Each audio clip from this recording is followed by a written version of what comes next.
I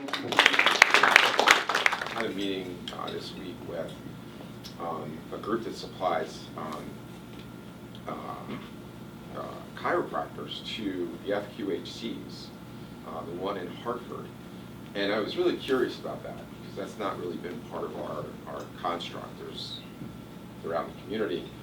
And the response I got was, it's really all about opioid addiction, and the results are staggering. And somebody sent me, I haven't had a chance to read the research yesterday. Somebody sent me some of the research articles, but many health systems are now integrating that into their practice model as a way to alleviate pain and opioid addiction, and seeing incredible results, and so much so that Medicare and Medicaid programs are now reimbursing in a different way. And so we are actually looking at that at this point. It's a conversation we're having, is to see how we can actually help avoid people getting to the point where they're addicted to opioids. So, you know, the hospital's doing okay. We're in the middle of a turnaround, as many of you know. Meeting with the state yesterday was on our turnaround plan to secure the additional funding. We got the first $2.5 million. Thank you for all of the efforts that went into helping us secure that money. And the second 2.5 was supposed to come as of September 30th. Likely will not happen until October. The second 2.5 carries with it a tremendous amount of work between the hospital and the state, and also looks at our community health needs assessment. And the legislature really did put a strong emphasis on how you can serve the community, how you're going to serve the community with funds, and what you're going to do. So a lot of Q&A, but they were really kind and said, well, maybe we can advance your supplemental payment 3 weeks, so you can get 2.3 million. You'll have to pay it back to us, but we'll give you the 2.5 if everything goes well. So, so that plus, you know, as everybody's very well aware, we've seen tremendous increase in the cost of labor. It's affected everybody. There's been no, you know, I go around this community. I go to True Value. I go to different places, and they talk about how hard it is to find staff and how much money it's been costing. And we certainly, it's our biggest component of our business is, you know, 65% is labor. So we haven't been, you know, left behind in that crisis. We just received our Medicare increase for next year. It's nowhere near what the increases were, but it was about 9.6%, and it's actually effective on the federal fiscal year, so effective October 1, just 2 weeks away. 9.6%, but then there's sequestration, which takes it down to 7.6%. But everything helps, right? So it's a really kind of good thing for us to actually experience that. That's the inpatient side. We still haven't heard the outpatient side. And then we'll also get a 2% increase from state Medicaid. So lots of different little pieces that are helping us really turn the corner, get back to a really strong, normal, sustainable state. And we're working through that. And I can't tell you enough. There's team members in this room, lots of them, and the amount of work and effort they've put into really looking up at every little nook and cranny to try to figure out how we can right this ship and make it sustainable for this community. You know, I was talking to the state yesterday, and one of the comments I made was, you know, can you imagine what it would be like in Bristol? Let's take the police department, for example, right? If somebody you pick up needs medical attention, if they're intoxicated, or where do you take them? You have to take them to the hospital. By law, you can't take them to lockup, right? So let me ask you this question. So if we didn't have an emergency room here, where would you take them? Yeah, we'd have to go to outside of Bristol. Probably New Britain, right? Yep. So, just in round figures, how much do you think that would cost the city of Bristol if you had to pay for police officers and vehicles to go to another city to take care of? Yeah. You know, it's the cost would be high, but more significant to our community is that's taking officers off the road to go and make those transports. Yeah. So, you know, that's the bigger concern, right? Because we can always try to allocate more funding and all that, but it's more impactful to our community when we have the officers leaving our community to do that stuff. So we're very fortunate. Thank you for that. I mean, I want to put a picture in your mind of what it would be like if we weren't here and our mission wasn't alive, and how important it would be to this community and the consequence. That's just one consequence of this community. So, so anyway, thank you for being here this morning. Talk up supporting our organization too. Donations help. We really can use those donations. We have to replenish our foundation.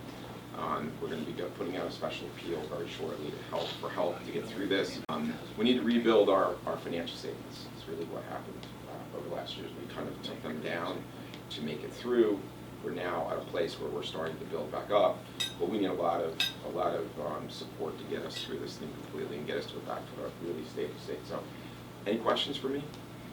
I wanted to give this audience an idea of how this came about and what we've done over the last few years and kind of where we plan to go. So first off, what is COBRA? I remember specifically the time that we came up with the name. We wanted to encompass something that reflected the partnership between the city of Bristol, between the police department, and of course us. And so we came up with the great, was that your yeah, I'll give credit to Lisa. Came up with the name COBRA. Yeah, not to be confused with the insurance piece, but yeah, the city of Bristol will cover a lot. So the big overriding idea was, if a police officer picks up a person in possession of an illegal substance or who is using a substance illegally, they have the power to offer treatment instead of arrest. It was really about breaking the cycle. That's kind of where this group started. Of course, it evolved into something much bigger, but this was the initial intent. So community members who would like treatment for their substance abuse can also walk into the police department or into our emergency room and request help at any time. So we wanted to make it easy for folks and their families to raise their hand and say, hey, I'm committed, whether it's 2 a.m., whether it's 2 p.m. We wanted them to have the resources, the easy resources to walk into any one of these facilities and say, hey, I want help, I want to stop. And our goal was to reduce barriers to ensure citizens get the help they need. So really to wrap around all the resources, all the pieces that we had existing in our community to make it user-friendly. So we did initially create a video. This video, how old is this video? 2019, Yeah. 2020. It was in before COVID time. So this was our old emergency room. You'll see a lot of things that have changed. There is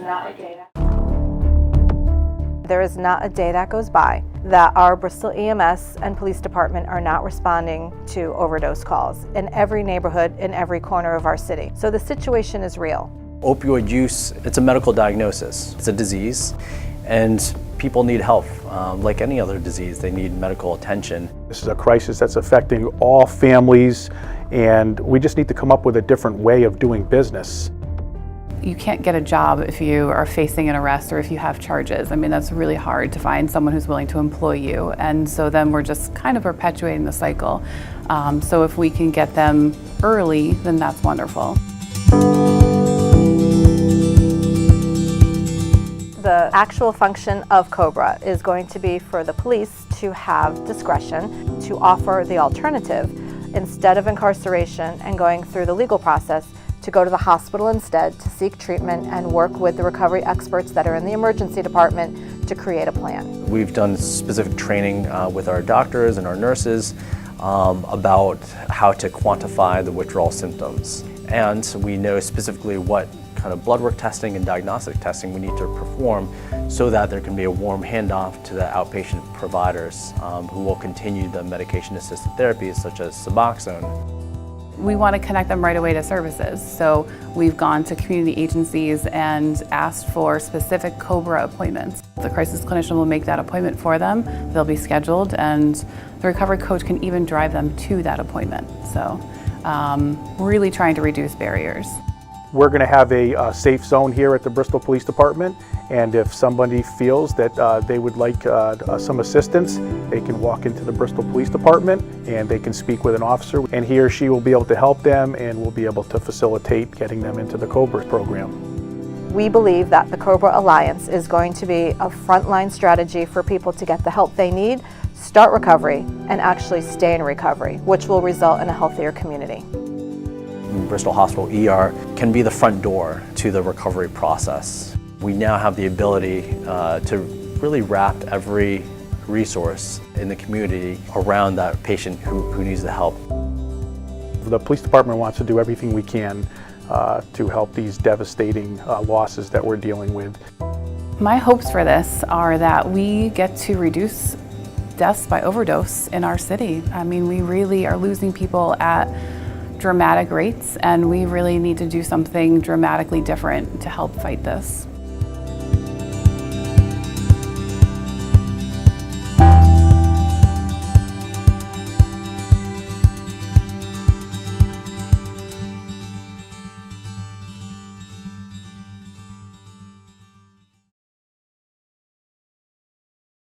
First and foremost, thank you for the invitation to be here today. Really important conversations.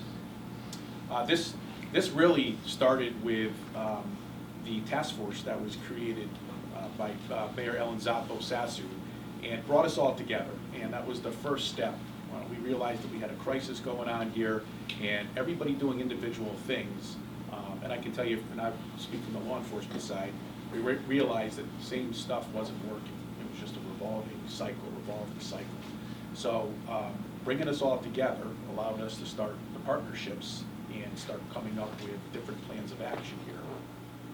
One of the things from my side of the fence was, in the past, prior to COBRA, our options were limited as law enforcement. If we came across an individual that had a small possession or even a minor crime, and I'll go into a little more detail about the discretion that we have with that stuff in a little bit. But we were really stuck with, we have to make an arrest here. It's all evidence. It's stuff that we have to take in. We just can't go and destroy it. And it's connected, and then the person would be arrested. They go into the court system, and they come back out. And it happens again, and it's just a revolving door. And it's been like that for many, many years. We are also focusing on the people that are having the substance misuse. A lot of arrests were being made, and it just, we really realized that we needed to really change the way we're doing business. So started doing some research on some different programs and came up with this thought of, well, how about we start to look at the diversion process here? Why not give the opportunity for an officer to go out, meet with one of these individuals. This is usually a police contact. And if it's a minor crime or something, if we can facilitate a referral and their agreement to it, and there's no, one of the things about COBRA is there's no quid pro quo, there's no deal made, like if you don't go to COBRA, this is hanging over your head. It's offered. If they accept that offer, whether they actually follow through with the program or not is not something that we're hanging over their head. We go through the proper change, properly destroy whatever the substance is, but it's never held over their head. So, but give them the option to divert, and as well as for minor crimes. So many times, and we've had referrals made from, let's use an example of a shoplifting, where an individual goes in, shoplifts from a store, and it's a small amount. They're literally stealing so that they can support their misuse. If the store is okay with it, we can facilitate, hey, rather than you pressing charges, because it's the store that presses charges, not the police. If you're okay with it, we can offer this. And our belief is that if we're able to help out, even if it's one individual, that individual might not be coming back to your store to steal, to further their misuse, So they've been very helpful with us, and we've had a number of incidents where, whether they were a trespass or whether they even motor vehicles taken without permission. We've had lots of success, check on well-beings that turned into the person was possessing minor amounts, and they agreed to go to the COBRA program, into our program. But really, and this is great, and it was touched upon earlier, I really saw Bristol being right for this, and the reason why is because of our setup, because it takes a coordinated effort to get this program into place. If we take somebody in and they're a COBRA, they're not under arrest. So we have constitutional requirements that we have to be aware of. We can't take the person into custody. but yet they want to volunteer, because the next step of this, right, this is what we were all learning through these task force was, it's about getting them into something right away. We found that most people, if there's a delay, that delay causes them to go back and misuse, and that's an issue. We're really trying to close that gap, see if we can get them that immediate help. Okay, we have a person now that meets the requirements here, would like to go into the program. Well, how do we get them to that next place? And it was instrumental that we are able to now partner with the other agencies, EMS being one of them, because we had those limited concerns of transporting somebody up. There were a lot of concerns with that. So EMS was great, get them on board. Yes, we can come down and we can transport this person. It's not considered a medical assist. It's a transport into COBRA. We're able to get that person right there. It's a warm handoff, as the doc was saying, and now they're into that part of the system where they fall back into the here to go through what the next steps are. So that's really the broad sense, and then the term came up, COBRA, through Lisa here, which was great. And then I think part of all this was starting to like open that up a little bit. Can we do this for other misuse opportunities and just not rely on? We were really looking at the opiate crisis. That's how this all really came about. But can we offer it for other things as well? So that's the little bit of the history behind COBRA. And we're able to get these people in, hopefully get them assistance, hopefully that they don't reoffend or misuse, and keep them out of the system for the reasons that you heard up here, but more importantly to get people help. And that's just a snapshot, because COBRA came out of this committee, but the committee did a lot too, and I don't want to go off track here about, destigmatizing. The reason why people don't get assistance is they don't want to be stigmatized, and we understand that. So trying to come up ways to destigmatize and understand that we're here to provide assistance for you and get you the assistance in your families that you need. And that morphed into leaving information for families and all kinds of stuff going forward on trying to get you connected somehow. So that's just the kind of the framework of what COBRA's all about. Chief, you Yeah. talked about the revolving door with incarceration. What's been the experience since COBRA started with the occurrence of drug Yeah. use after So- COBRA treatment? And that's a great question. I think that's a part that we're trying to work on, is what's the outcome here. A lot of things that we struggle with is, we know on our end that we put somebody into the program, but we don't really have an idea of how that was handled afterwards, like what was the success rate on it. So it's hard to gauge on that. I think that the hospital has probably more information on that. But that's the next steps of what is the impact here? How is this working? How effective it is. Right. And secondly, who funds the transport and the treatment? Is that, If there's a medical reason, usually when they're encountering someone, there is a medical reason to transport, and so it's insurance bills it, or it's just we eat the cost. The EMS team will eat the cost. you say what? The hospital will eat the cost. Like, it'll be a free transport. Okay. I just want to mention, it's important to recognize a lot of folks that are suffering with addiction, especially to opiates. They're working folks. They're folks that are out in the community. They don't look any different than all of us here, and they may be suffering from perhaps an injury where they became addicted to their pain medication. So it may not be just the interaction that the officer has with the street level crime or individual. As Dr. Lim said and John said earlier, it's for folks to come into the hospital. If they need assistance, it's an open door, and there are recovery services available in the hospitals there for anyone. So it's not just, COBRA is designed for the police officer interaction, but we've created a system here. We've created a program where we're really out to assist anyone. So it's a unique opportunity for the city of Bristol and the folks around, and I think it's amazing. I'm so honored to be part of it. And if folks really need to get out to, there's so many barriers and challenges to getting into recovery. This is just one system in which we can assure folks that need it and want it and are committed to it will have access to that recovery. And that's something that you don't see around much in the state of Connecticut. I just had a question. Is there a limit of, like, say you stop somebody and you know, and you've referred them to COBRA in the past, but it can take multiple attempts for someone to overcome their addiction. Yep. Is there a cutoff on how many times you'll offer somebody the COBRA program? That's a great question, and the answer is no. We don't have a number. It's not like, hey, you have 4 strikes for that reason. Again, this is something that the officers exercise their discretion with. So, you know, they're the ones out in the community. They know who they're dealing with on a frequent basis. I think we leave it up to them to make that call on who's maybe is really struggling to get assistance versus who's just not going to accept it and is going to continue on their way and try to. We understand that some people may try to abuse COBRA, but we don't want that to be an issue up front. So there's many people that get it ahead and probably don't take advantage of it once they leave here.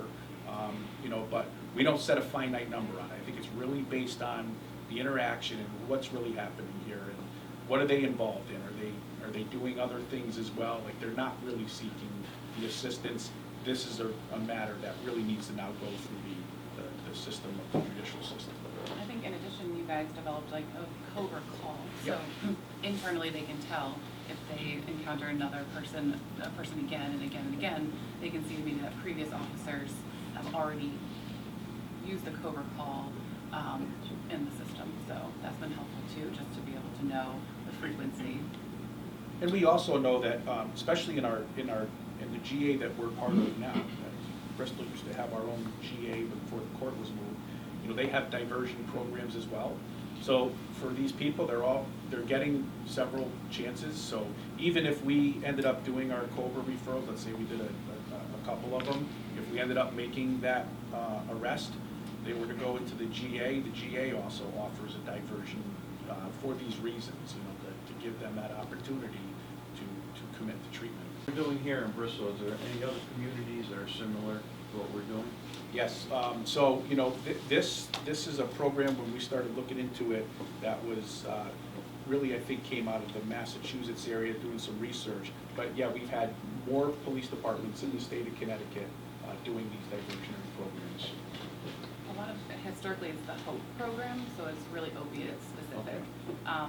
Because we like to do everything special to Bristol, we wanted to open it up to all substances because alcohol is a problem. I mean, a lot of people who are trying to enter recovery, it's not just for opiates, so we didn't want to limit ourselves.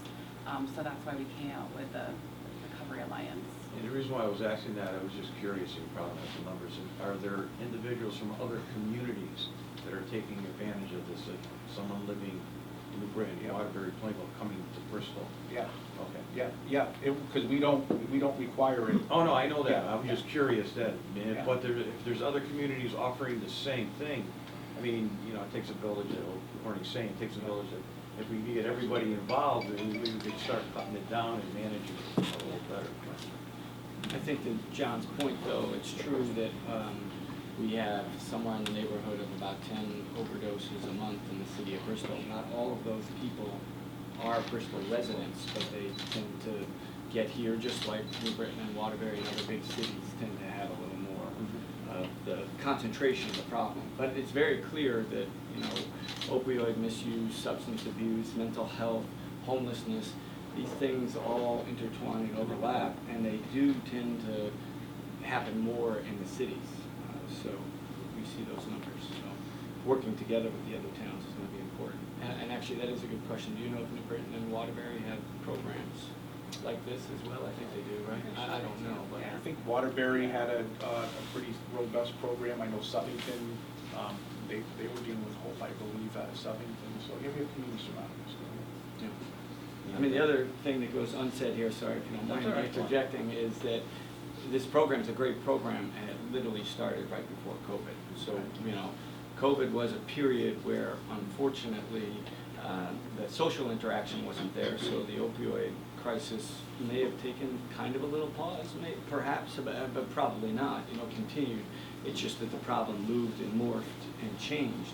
I think we're back to more a sense of normalcy in everyday life, so the start in 2019 might need to be relaunched, and we need to look at this. One of the things that I think we'll ask for in our future opioid task force meetings, which are going to be quarterly, by the way, now, third Monday of the month, every month, and those have been scheduled. We should start looking at kind of what are the numbers. I know it's hard to do because of patient confidentiality, but if we could do high-level numbers of how this is working, and make sure that we look at training. By the way, Kurt mentioned the Connecticut Opioid Settlement Fund. It's actually $600 million over the course of 17 or 18 years that will be available. That's a big chunk of money. I think there's 300 now, but this is something that's going to come. And one of the pharma companies actually didn't appeal, so that money's not there yet. The short story here is that 15% of that money comes to the city. So the city is actually sitting right now on about $124,000 of opioid settlement money that is one-time money. Very controversial decision was made about a year ago now to allow recreational use of cannabis here. We decided to go with hybrid. We had a medical dispensary here. We wanted to continue that. That should generate in the order of about $25,000 a month of ongoing, consistent money. So one of the things that I'm personally working on as well is Mayor O'Leary is one of the vice chairs of the Connecticut Opioid Settlement Fund. And he's a former police officer, chief actually, and is a current mayor, outgoing mayor, and I do believe that he's going to be a key player within the community, and we definitely want to partner. NBCOG is looking at doing a partnership program, so we'd love to get Bristol Health to work with the Waterbury hospitals and invest some potential infrastructure money and then ongoing treatment. That, you know, MAT treatment is very consistent. There's pharma, I came from the pharma background. There are pharma companies that are looking at additional ways to increase the behavioral therapy and the access for people to get, you know, you can't call 211 anymore either. So there's lots of things that I think we can continue to work towards, and we need to keep doing that. One of the things, I mean, this program has really been very good in terms of getting people into the system and getting rid of that stigma. But I continually hear that when you get referred, either to try and find a therapist or get additional help, particularly for people who are addicted, that there's not enough resources out there to treat people. And where you're doing a really good job of getting them started, and the addiction itself obviously is associated with mental health, so sometimes you want help, sometimes you don't. What about the actual ability of providing, let's say, the mental health resources, and where is that in relationship to the hospital, the police, and within the community? Because without that, I think it'll be very difficult to build on the success you're achieving right now. Yeah, well, you're absolutely right. I mean, no one wants to continue to be addicted to anything, you know, so the ability to work through what life sober looks like with a therapist is instrumental in recovery. Therapy in general, finding a therapist, employing a therapist or psychiatrist right now is really challenging. A lot of telehealth exists, which, you know, take it or leave it. I mean, it gives people increased access, but is it as effective? You know, so investing in and just getting more therapists on board, because there is less access to therapy in general. I'm sure people are cutting those funds all the time. We have, you know, the counseling center exists, Wheeler, CMHA, and what we wanted to do with COBRA is Dr. Lim and I walked around to all the places to identify specific COBRA appointments, so that way if someone came into our ED, they could get therapy right away. So it was a direct referral. We met with Jillian and her team in the crisis, and then we're able to not have walk-in appointments, because no one ever shows up to a walk-in appointment. So, so we wanted to make sure that they had an actual time to arrive. So that's been really helpful in this. So if somebody goes in and then you refer them to therapy, they're in the hospital, but you refer them to therapy immediately, I don't know if it's with somebody with a hospital or a counseling center, do they carry on with that individual, or what happens or to that location? How is that patient, who frankly in my mind doesn't have the judgment to be able to understand the system or know where to go, how is that treated? I mean, you've done the emergency part, the urgent part, but how do you continue that? Yeah, so one of the pieces that was really important was engagement with CCAR, which is a recovery coach team. So we started, as one piece of this was we actually brought in recovery coaches into the ER. So any time of day, any time of night, we could, Jillian and her team would call the recovery coach who would meet that patient in the emergency room in that time of crisis. And that's someone in recovery themselves, so it's a completely separate entity. It's a good point. So it's more of kind of like a peer support, and someone who has experience, who can talk about that experience and how they got better. And so not only is that's kind of the continuum of care. So that's not just that day, that moment, they're meeting our patient. They're going to follow that patient with follow-up phone calls later that day, later that week, months, years out. The other really important piece is that they can provide a ride. So in the ideal situation, the patient comes to the ED, the ED physician or provider can start the medication-assisted therapies. We can set up the appointment, and the recovery coach can literally drive that patient to their next appointment. So there's really no kind of drop. We really shored up the resources, so there's no dropping of the ball, pretty much. I think another part of your question was about what resources are there in community and kind of a lack of resources. I think one of the issues, at least when we started this program, was that very few providers were MAT certified. So MAT is medication assisted therapies. Usually when we say that, we're talking about Suboxone. So Suboxone is a medication that's helps to, it's something that patients can take on a daily basis that helps to reduce cravings, that reduces withdrawal symptoms, but can do so without the high, and also has low abuse potential. So it's a good medication for, ideally, it's a good medication for those who are working and addicted. But to be able to prescribe Suboxone, it required special training. And so, back when we launched in 2019, we were able to get 100% buy-in from the ED team to go through this additional training to prescribe the medication. What I found was that in the community, I think, the community hadn't caught up at that time. I think we're doing a better job. I think the state has started to lower the threshold to become MAT certified. Initially when I started, it was like a 6-hour class and you had to take a test. Now those barriers have started to be reduced. So I think we're starting to see more psychiatrists, more providers in the community educate themselves and are available and willing to prescribe medication-assisted therapies. So one of the things that EMS is doing is they're going to begin training on that as well, so that for a patient that they see in the field that is willing to take Suboxone, right out in the field, there's becoming more and more evidence that the opportunity to get that medication into their system faster has a better outcome. So we are going to start that training very soon and be able to administer Suboxone in the field for any patient that wants to receive it. I think there's an opportunity, as we talk about data collection as well, to be able to even start introducing, perhaps there maybe is a connection to COBRA as well as a say, when a patient's in front of me, there's the very much physical aspect of withdrawals. Right? So I've noticed that when our patients are actively withdrawing and they feel terrible, if we can take that away, Suboxone, can help with those withdrawal symptoms immediately. So if we can take that away, then at that point, then we can start to have more constructive conversations about, how do we get you better long term?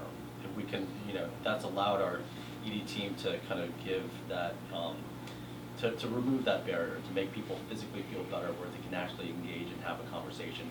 And I think it totally makes sense, Christine, that, that's a great point. I'm glad you brought that up, to allow our EMS crews to do that at the point of contact. I think we'll have much better success. And they really want to do it, which is exciting. Like, they think it's such an opportunity, so.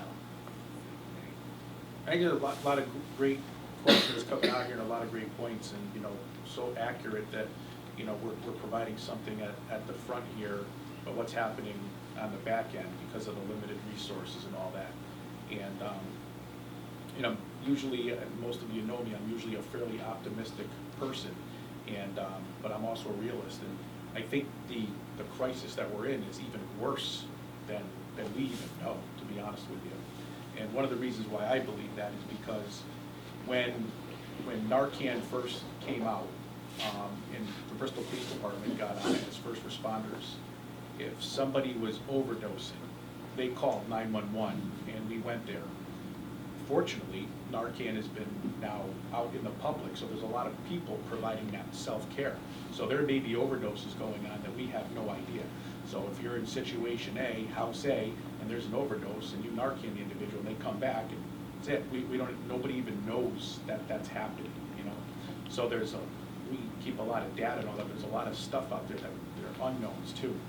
And when you're talking about data, one of the things that our team started to find out was we have, you know, we only report on what we know. So the police can only report. When we were starting to compare data, we saw different, well, why does the police department only have this many numbers, but, you know, the hospital or the Burlington Health has this many numbers, and it's because we might not be called to every scene either. Somebody might OD, and they might get taken to the hospital by a friend or somebody else that's, you know, that's outside of our purview. We have no knowledge of that. They may go to another hospital outside of Bristol. There's so many different things, so, you know, trying to find a way to get our stats in line is very difficult. We only can report on what we know. There's so many unknowns. I just have a quick question. So when you were talking about the shoplifting, so if a person shoplifts something, and, you know, you're obviously called, and you were saying that if it's okay, we're gonna offer COBRA.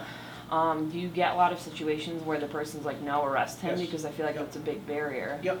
There are businesses, and, you know, they have a zero tolerance, you know, policy.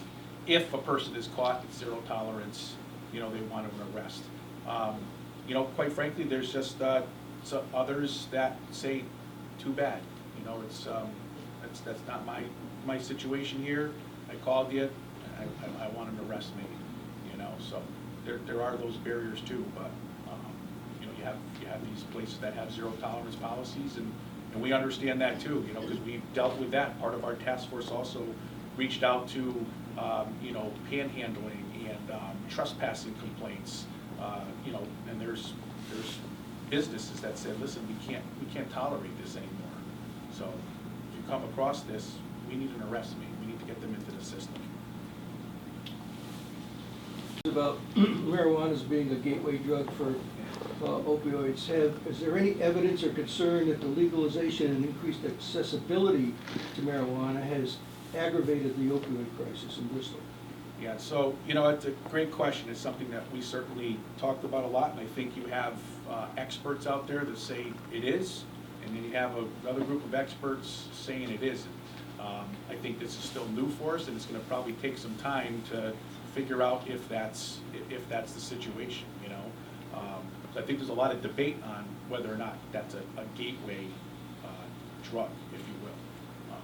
And that's probably more applicable to the professionals that deal with that. So I think time will tell on that. No, I think it's well said. Yeah. You know, there's experts on both sides. You know, it's kind of new. It's all evolving. So I might just add, by the way, relatively, it's not necessarily new either. You know, we've had marijuana for 20, 30, 40 years that I've been alive here. The access to it is going to be the question, I think, and I just want to clarify that point, that now people 21 and over, it's more accepted. How is that going to change society, and how do we look at it? But the other thing I will just put out there, maybe to the medical community, because I don't know that I ever got this great answer in the debate that we had about a year ago, is no other medications in this kind of classes, the opioids, others, have ever been called medications, right? We do have very positive outcomes from people that are using cannabis in the right way for movement disorders and many other illnesses. So that's one of the things that drove the decision here in Bristol as well. We need to be clear on that. We had about 3,000 to 4,000 patients a month that were getting medical use of cannabis. So it's a tough one because it is all over the place. But I have a suggestion to make anybody who's used the system, particularly in the beginning, and if they're willing to do it, have a video of the person saying, you know, because this was available, the police in fact weren't here to arrest me, and I had a different attitude than the experience I had going through the hospital and getting therapy. It's not cured me, but it's at least got me to have some hope in terms of treating what I'm dealing with. And just that video alone, I think would be a powerful message to people who are seeking help. That's a great idea. And if I recall, I believe we actually had some success stories that did videos. Yeah, success stories. And we flood our community with ambassadors. They're recovery coaches, harm reduction navigators who actually have lived experience, currently going through it, who are experts in assisting folks to navigate through all the different barriers and difficulties accessing recovery and having someone to call late at night when they're having urges. So great, you know, and these people really are what you said, they're promoting success and giving people hope that they can go through this. I think that's the first level, if you don't mind my interjection, of the monies, the 85% of the settlement funds that are on the state level.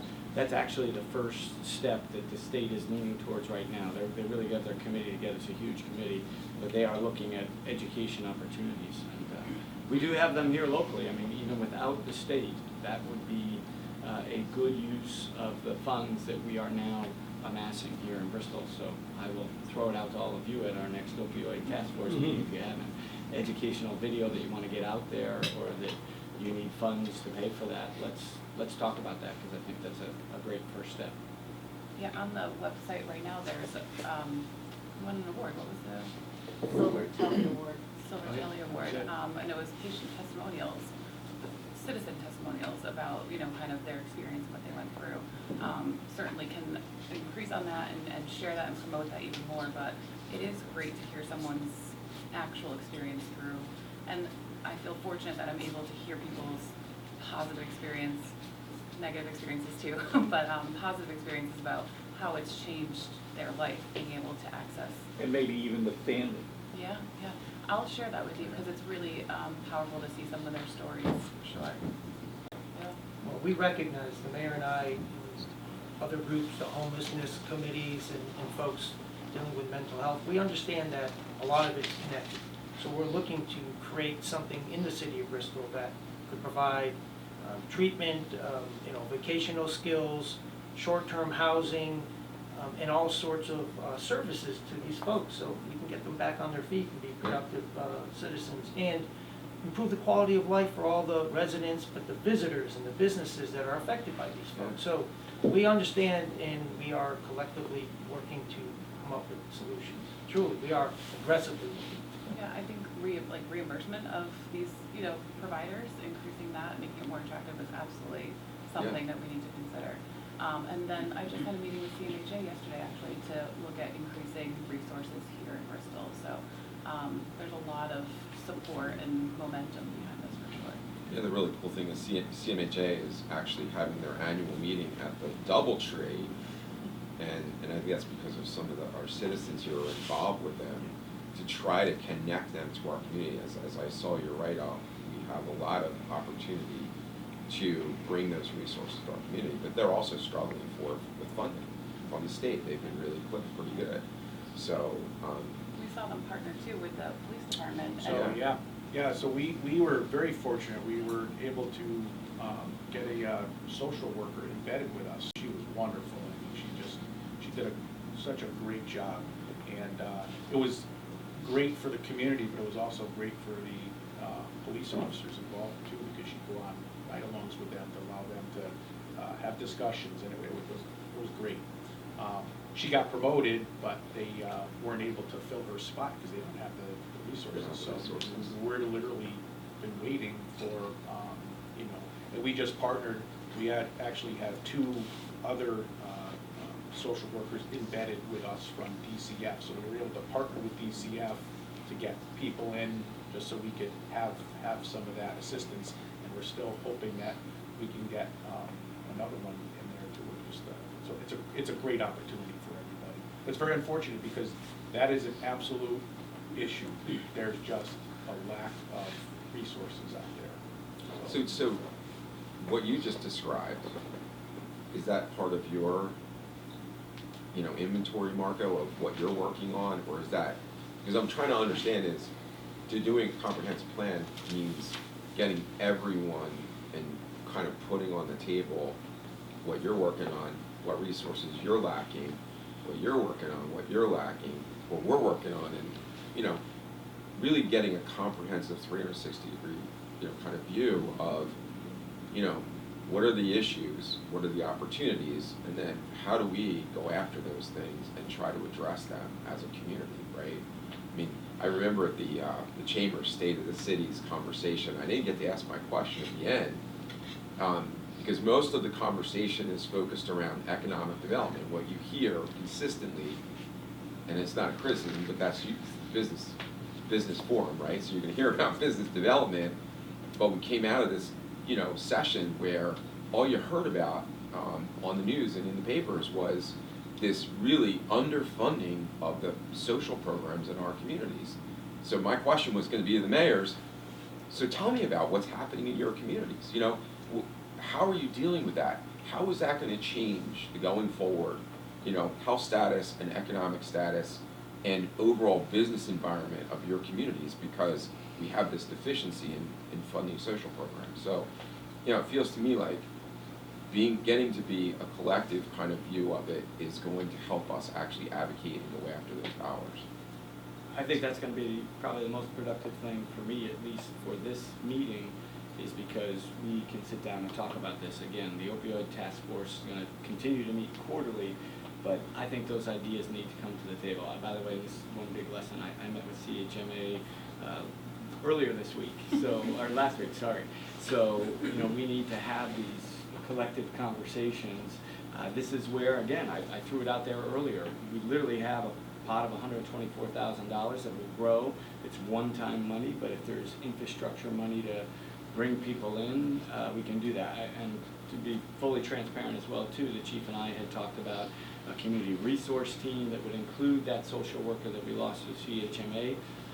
We have a hard time hiring police officers right now, so that may not have moved forward. So open to the ideas. Yeah. I think the real key is to make sure that we're collaborating, working even closer together, and making those happen. Again, Marco mentioned the homelessness task force that we have and other things that aren't run through the mayor's office, but we have a lot of well-intentioned people out there that want to do things, and they tend to do them in their own little silos. So the goal is to bring them together. I think it's a great question, and I think we need to the other funnel thing the resources together. that we really need to think about with that money is the safety and security of our healthcare providers, or the people that are responding. And we just applied for a grant that we didn't get, right? Correct. Because we have, the violence against healthcare workers in general has escalated to extreme proportions. What was our grant requested for? $150,000 through FEMA for, what was that for? Cameras and, to try to make the environment safer. You got denied, huh? We did. We're gonna reapply, but unfortunately we were denied. But and it's That's not just a local us. issue, I will say. This is great to hear. Please come to, make that appointment. Let's get together. Come to the opioid task force, by the way. I mean, I don't want to slap people on the wrist, but I kind of am here. We've had them. I will admit they haven't been regularly set, but they will be the third Monday of the month, October 16th. We're hoping to be in New City Hall. I'm not sure that we will be quite then yet, but they will be quarterly. And these are the ideas that need to come together. And we will have not a huge pot, but a real resource of money to use for these types of programs. So let And me, you know, Mayor, is it third Kurt, Monday or third Thursday? You said Third Monday. Monday. Third Monday of the month. October 16th is the next one. Your point too is, that starts the vicious cycle, right? Because then your staff is saying, why do this? Why should I be coming to work where I'm trying to help somebody and they're assaulting me, right? So then that starts the business there of losing personnel on your end too, because it's like, well, who wants to come to work to be assaulted when you're trying to help somebody? You know what's So it's interesting just about cycle. that if you ask the staff, they just kind of like, it's part of what happens. Where it really gets difficult is when they go home and they've gotten attacked and their spouse is like, yeah, you're not going back there, right? And you lose them, and you know, it's a vicious cycle, and it's unfortunate, and it's wrong. You know, I mean, you had said to me one day, police officers don't ever expect to get hurt or attacked. It's not part of what is expected, really. Right, but it you happens. understand it could happen, but Yeah. So I think there's a pretty significant need in many areas. The question is, how do we best as a community work together to figure out what to do with those dollars? So I was thinking about is how can we, you know, the community, the people in the community help in terms of supporting what you're doing? And one of the ways that comes to my mind is lobbying, like for the request for grant for security to keep people safe. And the hospital's done this a lot. Is you get, you know, literally thousands of people saying, you know, this is an important need, and we really support it as a community. And we can have an influence just by the volume of support that we, if it's even just signing our name, it shows that people are aware of it and people really consider this to be a priority. Because nobody in the, you know, who provides services should ever have to worry about being assaulted and not feeling safe and protected, whether it's in the hospital or anywhere. But the big question is, I don't have the answer other than that lobbying is there something that people in the community can do to support the efforts that are ongoing? Because it's a large population out there that's just not being utilized, whether they're the families themselves or whether it's people who've been impacted by the patients. I think support takes many different forms, right? Like there's the destigmatizing, it's the advocating for resources, it's normalizing the fact that recovery can happen, but you might struggle along the way. You know, that recovery doesn't happen in one day, it's a lifelong commitment. That kind of support is instrumental. Showing up, coming to the task force, coming to meetings, providing ideas and feedback is also super helpful. I mean, all of this has been done on a volunteer basis. We've gotten some grants along the way, but you know, not enough. It's really taken all of our commitment to really, and all of your support to continue to do any of this work, to have this forum, you know. So, of course, financial support would be fantastic too, right? There's always that opportunity. I mean, to have done this all this work with very little support financially, I mean, imagine how much we could do if we more. So, and it's funny about grants, not funny, but you know, Bristol sits in that like mid-range, right? And what's happening, and I don't know what you were informed, but to hire 5 more officers. You know, we put a lot of time and effort. We got denied that grant. And the reason why we got denied that grant is because we all know there's a certain pool of number, but when you're competing against departments that are, you know, we're looking for 5 officers, and they're putting in a grant looking for 100 officers, you know, where do you think that money's gonna go? You know, the money's gonna go there. And then on the flip side, you may have a town that just needs 1 officer, so they float that, they can support that 1 officer to get the 1. We're kind of in that mid to large size range, we kind of don't get that, and then it goes to the much larger institutions, you know, so. Yeah, I think the cost to really outfit this organization to be as safe and secure as possible, we've got a plan that includes things like weapons detection, Great, yeah. you know, a police dog, you know, all kinds of, we've got a plan put together, but obviously a lot of that costs significant money. So we try to go in with, okay, let's, you know, go relatively small, let's break it apart, start with cameras, we have a ton of blind spots, but we can't even get that. So it's a little bit, I gotta tell you, it's a little bit daunting.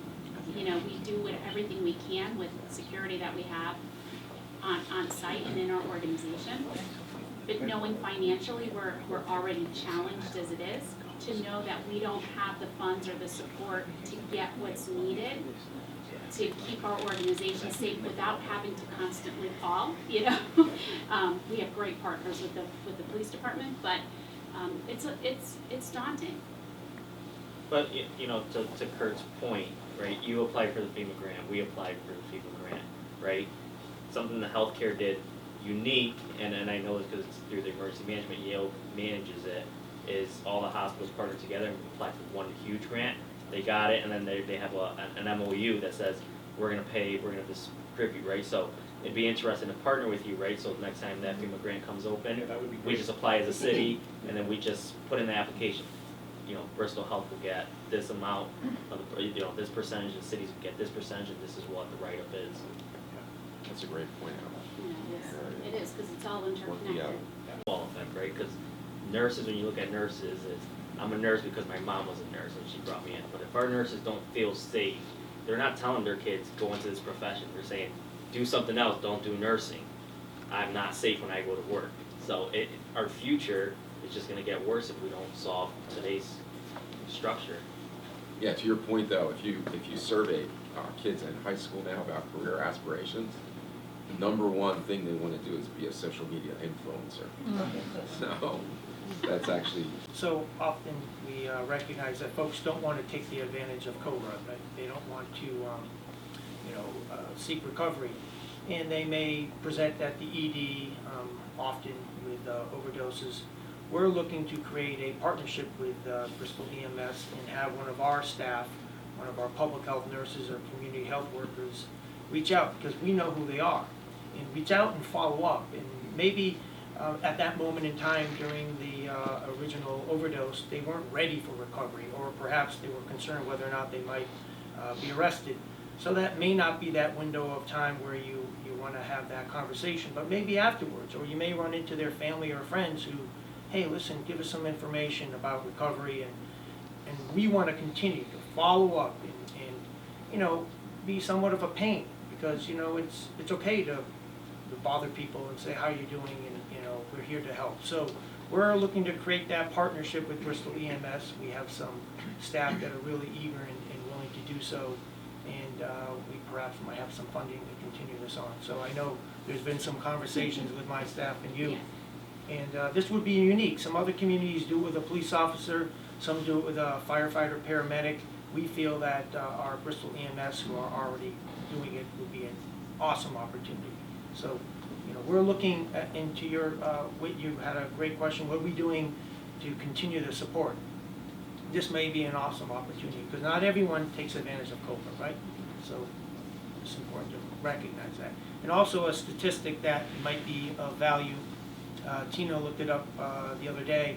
We have some identifiable information that we get. So of those who survive an overdose in Bristol that Bristol EMS responds to, 20% of those individuals are the same 5 people in the community. So of the 88 survived overdoses in 2022, 17 of those were from the same 5 individuals. So in my perspective, it's not that bad. I thought, and thankfully it's not the case here, but I thought the majority of our overdoses were as a result of the same individuals. But it's not, 20%, but it's still a lot, right? So we need to reach out to these individuals, because they're overwhelming the ED. They're using up resources, the PD, EMS, and they're presenting often 20 times a year. And I'm not exaggerating. The same folks, right? So that's unacceptable. In my opinion, these folks obviously are in need of some direct interventions, and we're working on that. So there's a lot of things behind the scenes that we're doing to try to really make a difference. And we're very fortunate because we have a community hospital that is engaged. We have a police department that is professionally recognizing, the different areas other than arrest where we can support folks.